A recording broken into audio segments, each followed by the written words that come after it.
The Los Angeles Rams are still getting disrespected in the power rankings. However, I believe that they are a top 5 team.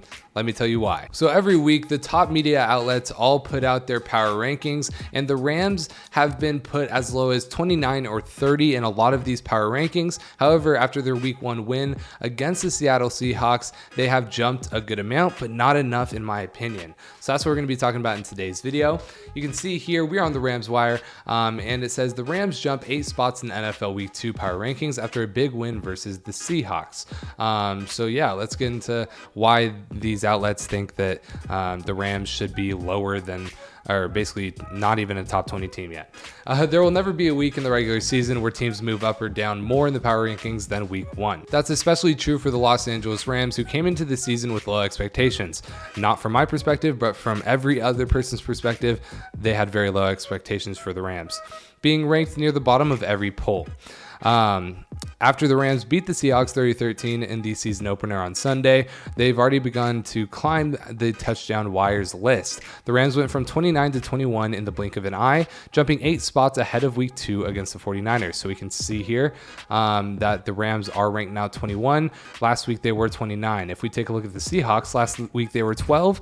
Now they're 19. So apparently the Seahawks are somehow better than us in this latest model, which makes absolutely no sense.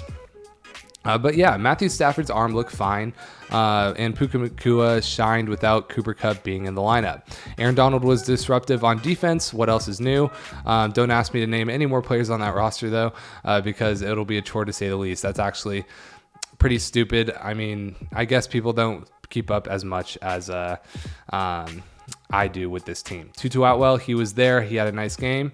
Yeah, he had 119 yards and good for the 4th most yards by a receiver this past week, but you know, whatever. A backup running back named check notes again. Kyren Williams scored 2 touchdowns. Sure, why not? So you know, this guy clearly doesn't watch the Rams, and he will be moving the Rams up again after this week. Even if the Rams somehow lose this next game, I mean, I guess they could lose. Even if the Rams lose, I think they're going to move up this list because they're going to give the 49ers fits, and I'm sure that the 49ers are at the top of this list somewhere. Probably they're number 1. So after we give the 49ers at least fits and only lose by like a field goal or win, we're gonna definitely jump to the probably the top 12, I'd say, after this week on this guy's thing. So yeah, start giving the Rams some respect. That's all I'll say to this guy right here. It was only one game, but the Rams sure looked like the better team than Seattle, which fell from 12 to 19 in the latest rankings. The real test will come next Sunday when they face top-ranked 49ers, who crushed the Steelers in the season opener 30-7. After that, the Rams will take on the 7th-ranked Bengals on Monday Night Football, another massive test for the unproven Los Angeles team. Like the Rams, the season is young, but this was about as good a start they could have hoped for after an offseason that they went through. And yeah, the Rams should be ranked higher than this on every pundit that there possibly is, but hey, PFF has it right because they go by pure statistics. So I wanted to take a look at this. Here we are 1-0. We had 30 points scored, which is tied for 6th in the league. We had 13 points allowed, which is tied for 6th in terms of allowing points. And then our team grades, we are overall 11th. We are on offense, we were 2nd, and then defense, we are 29th, and special teams 30th. So probably special teams 30th because we missed 2 field goals in the first half. And a lot of this defense and special teams is because we didn't play good in the first half. It was 13-7 and our defense was not playing good. However, in the second half, we absolutely crushed and held the Seahawks to like 10 yards in the third quarter and didn't allow them to score a single point and outscored them 23-0. So I think this should be higher, but I get the Rams didn't play a good first half. So it does make a bit of sense. But either way, if we take a look at this Rams lineup, I just see this as a top 5 lineup. And let me tell you why. Yeah, sure. Our secondary has some problems with Ahkello Witherspoon. DK Metcalf actually gave him an injury, so that's not very solid. Darion Kendrick did get burned by DK Metcalf on his touchdown score, but other than that, he actually played very well. Now our safeties did play well. Jordan Jordan Fuller and Russ Yeast. They both played very good games, and it's looking like Russ Yeast is going to have a very good sophomore campaign, and he's been talked about a lot in the offseason. So I'm glad to see that. Ernest Jones had 3 tackles for loss, and I can see him being our breakout player this year. Byron Young definitely got the torch passed to him by Aaron Donald and was getting a lot of pressure on the quarterback. Aaron Donald didn't score well in terms of PFF's grades, but he did get a half a sack, and we were getting pressure on the Seahawks all week long, or all day long. So I'm definitely excited to see if we can do that to Brock Purdy. And the 49ers don't have that great of an offensive line, guys. It could happen. And then in terms of offense, we have some firepower with Puka Nacua and Tutu Atwell. They're both under 24.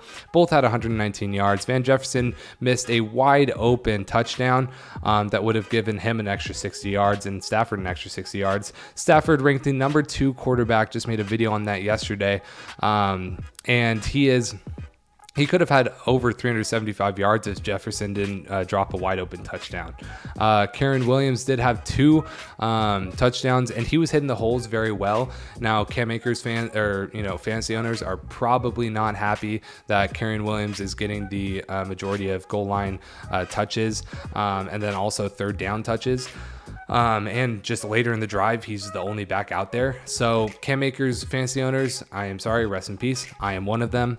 But our line played very well. I'm surprised they're kind of graded this low. I mean, Coleman Shelton got a good grade with being 6th out of all centers. Alaric Jackson played well. The whole offensive line didn't allow a sack. Now, the reasoning for these bad grades are their run grades. We did not run the ball well.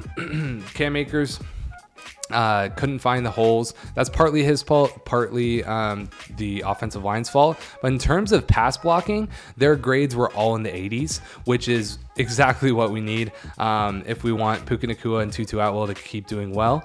And I think that we have the ability to keep on doing that. Steve Avila is a rookie. He played exceptionally well. In terms of the run, obviously not as good, but this whole line pass blocked like amazing. Run blocking needs some work. Hopefully you can work on that. But with the weapons that we have, and then Cooper Kupp coming back in week 5, I just don't see how the Rams aren't competitive in every game that they play this year, and how they, can end up 10-7 to 12-5. Like I said in my predictions video, I think that we're going to end up anywhere from 10-7 to 13-4 possibly.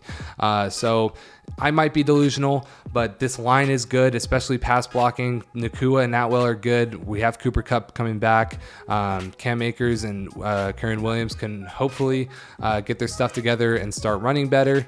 And then also, not to mention, Tyler Higbee made some amazing plays as well. So personally, I just see the Rams as a top 5 team, just with the talent that we have and the second half that our defense had. If we can continue that momentum and beat the 49ers this week, there's going to be a lot to be said about the Rams and how good we are. And I think we'll be a top 10 team if we beat the 49ers. I think we can even be a top 12 or 15 team when we play them close, because there's no way we're going to get blown out by the 49ers. I just don't see it happening. But yeah, that's pretty much going to be it. Let me know what you guys think about this video with your in the comment section.